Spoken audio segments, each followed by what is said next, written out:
Hey guys, just to start off real quick, I actually am finding all the pieces to put back my old LEGO Star Wars sets, and I will be doing reviews of all of them, but of course that will take some time, so here we have this instead for now. Hello everybody, and welcome back to another video. Today we'll be doing something a little bit different. We'll be looking at all the LEGO Star Wars sets released in 1999. This is when LEGO first got the license to produce LEGO Star Wars sets, and we'll be ranking them from best to worst. Now, this is my opinion, so maybe one of these sets was your favorite one growing up, or you really like it, and then you're free to still consider it the best, even if I may consider it worse or something. Anyway, let's get started. Now, starting off with the worst, we have LEGO 7131 Anakin's Pod Racer, and this, it's not necessarily a bad design. The design is actually pretty good. Thing is, this is literally just part of another set. They took part of another set, made it a separate set, which wouldn't be so bad if they also put all the other pod racers in separate set. But no, if you want to race this pod racer against other pod racers, you're going to have to buy the whole big set. Every single piece in this set actually also comes from the other set. Even the little flag thing, they didn't even add, I know, some sand, anything to make it different. It's completely the same. However, it is a lot cheaper, and the build is still pretty nice. However, I'm attributing the build to the later set now, and just saying that this is now officially the worst from the 1999 line. We have a similar situation with 7101, a lightsaber duel, which includes Darth Maul, a water vaporator, and Qui-Gon Jinn and a speeder. Now, every single thing except for the water vaporator comes in different sets, so it's sort of the same thing with the pod racer, but not as bad because this is a lot cheaper. Another thing that makes it better than the pod racer set is that they at least bothered to add something extra, which is the water vaporator, which has a very nice design. I really like this water vaporator design. Of course, maybe some round bricks would have been better, but then it sort of looks weird. Qui-Gon Jinn was he was in multiple sets this year, so it didn't matter, and even the speeder came in the Darth Maul set. However, it was a cheap way to get both characters. Another thing that makes it slightly better than the pod racer one is that they actually give both characters, so you can have the duel from the title, while the pod racer you're gonna have to buy the other set to actually have a race. Well, here you can reenact the scene just as you want, although, like I said, you could have a race with two of the same pod racers. Next we have 7110 Luke's Land Speeder, and I actually quite like this. We're gonna be a bit more nitpicky for these last couple, or for basically the rest of them, as to why they are worse or something. And I really like this design because both of the minifigures can sit next to each other, which isn't something we'd seen that much in LEGO at the time, because normally only one minifigure could sit in the vehicle. Now the nitpicky thing is that it would have been so easy for LEGO just to put a 2x4 on the hood and have the red detailing that's also in the movie. I mean, it's not even that expensive. 2x4s are pretty not rare. However, it's more of a nitpick. If they should have just done it. However, the minifigures are very good. Luke even has leg printing, which was very rare at the time, so they definitely put in the effort there. Next we have 7151 Sith Infiltrator, and this is actually the opposite case, because it's a really cool ship, but for some reason they put random blue detailing that was not necessary. For some, like in the early stages of LEGO Star Wars, every villain ship for some reason had random blue detailing all over it, so I don't know. The design is very nice, and I like how they did the landing gear.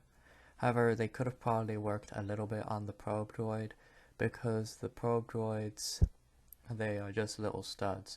However, it is a very cool looking vehicle, and they did capture the essence of the vehicle in the movie. Next we have LEGO 7128 speeder bikes, and this basically is good for the lack of being lazy because they actually give you 2 speeder bikes. If this came out today, or basically all the speeder bike sets that come out today, they only give you 1 speeder bike.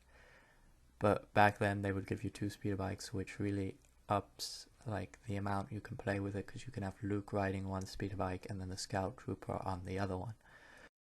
Now the speeder bike design is very nice, it looks very similar to the movie, plus it comes with a tree so you can reenact that scene where one of the Scout Troopers crashed into the tree.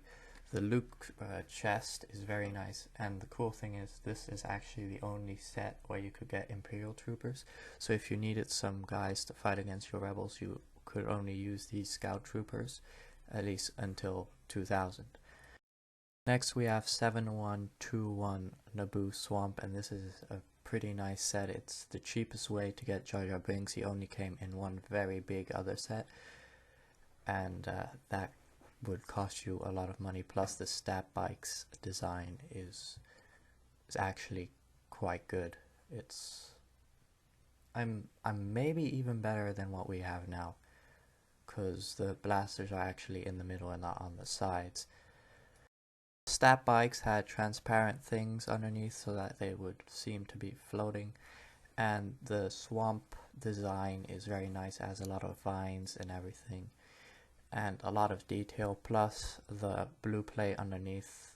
Nowadays LEGO would literally just give us everything except the blue plate because they can't be bothered. They just put it separate little things. We'll probably only get one of the swamp pillars for that matter. We move on to 7141 Naboo Fighter, and we're getting into the good sets now. So we just passed the mediocre, the first 2 were the bad, and now we're in the good. And this set is really good, except that they didn't use silver on the front, but they didn't have chrome pieces yet, so that's understandable. The ship design is very, very nice, especially for at the time. It's a little bit stubby, maybe they should have made it a little bit longer, but I like the sliding forward cockpit just like in the movie.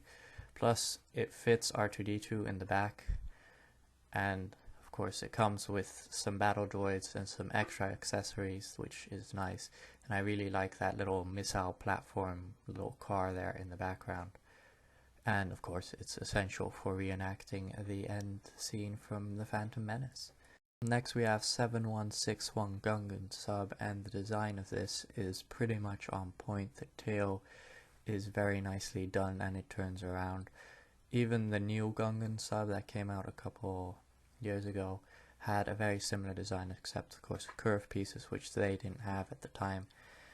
And this came with a bunch of printed pieces which only came in this set, so they actually put in the effort to print it, and this blue starship design was not seen again. And even though it was a big set, they bothered to add some extra things like a little cove and a manta ray to swim next to it, because of course the ship also has a very manta ray like design and you could kind of compare them. It's also the only set that came with young Obi-Wan, at least for 1999. He came in a couple sets later as well, and it came with Jar Jar and Qui-Gon. Qui-Gon of course being pretty common. Now moving back to the original trilogy, we have the LEGO Snowspeeder, and this set is extremely accurate, and it's also pretty much minifigure scale. However, it's not too big, so even if you bought an AT-AT later in one of the later years, the scaling would still be nice. It was the only set that came with a Rebel Trooper, and except for that they made the speeder gray instead of white for some reason. I really like this set, and it also fit both of the minifigures. You also had Dash Rendar there, who you could have die, of course, as you reenact the scenes from the Battle of Hoth. And it had the little flaps that open just like in the movie. Next we have the 711 Droid Starfighter, or Droid Fighter technically, and I actually really like this one just because it's such a small set with one vehicle, and in the movie you had a bunch of droid starfighters chasing the Naboo fighters around, and since it's a small cheap set, you could buy a bunch of them if you wanted to make an army to chase around your Naboo starfighter. And while they could have just kept it with stuff attached to the side of the wings, they put in the effort so that the wings actually bend downwards and you can have it in its parked standing position, which really is like, it's good, because I kind of half expected them to just have attached it. So I looked through a couple images and then I actually found that they do bend downwards, which is very nice. Now we continue on to the Mos Espa Pod Race 7171, and this was the big set for 1999, and it had the most iconic scene from Phantom Menace with all the pod racers. Like I said, the Anakin's pod racer is already in here, so that basically made the first set useless. And I really like the design of the Sebulba's pod racer. They actually got the X shape there. The set came with 3 different pod racers, even Gasgano's pod racer, who was a minor character in the movie, and it came with a whole bunch of minifigures. You had the 3 racers, plus 3 pit droids to attend to it, plus Padme, R2, Jar Jar, and Qui-Gon, plus a little bit of like extra stuff around. So it was a really concrete set and you could recreate the entire race. As we get to our top 2, on second place we have 7140 X-Wing Starfighter. This is the most iconic vehicle from Star Wars, so it just, of course they made it, and they did a pretty good job of it too. It looks very similar to the movie, and unlike with the Snowspeeder, X-Wings were sort of greyish, so it made sense to use the grey pieces. I think also they just had the wings only in grey. And it comes with Luke and with Dash Rendar, who we have never seen in Lego form ever again. Plus the very rare figure of a Rebel technician, we don't see those often either. And they bothered to put in a little Rebel like fixing thing.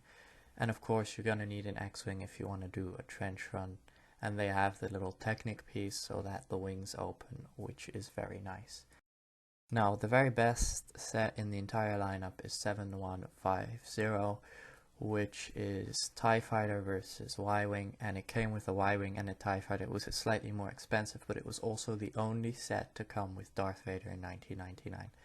And as a kid, you would of course want to have Darth Vader. It came with a very cool looking Darth Vader's tie, plus a Y-Wing, so the idea is sort of that you buy this and the X-Wing, because it wouldn't have made sense to have the X-Wing in here. That would have been sort of weird. It would have been like the pod race from earlier. And now you get a Gold Leader minifigure, Darth Vader and his TIE Fighter, and again random blue things, but it's not as bad here. Could have maybe made it grey to look a little bit better, but I still really like the design, and the bent wings are very nicely done. Of course the Y-Wing looks very good as well. Now guys, I hope you enjoyed this video. I'll be making one for the year 2000. There's a lot more sets there, so it'll be a slightly longer video, and I'll have to quickly look through all the reviews people did about them, because I don't own all of these sets obviously. And yeah, if you had a different opinion, please feel free to leave it in the comments below, and maybe you have a point I hadn't realized yet.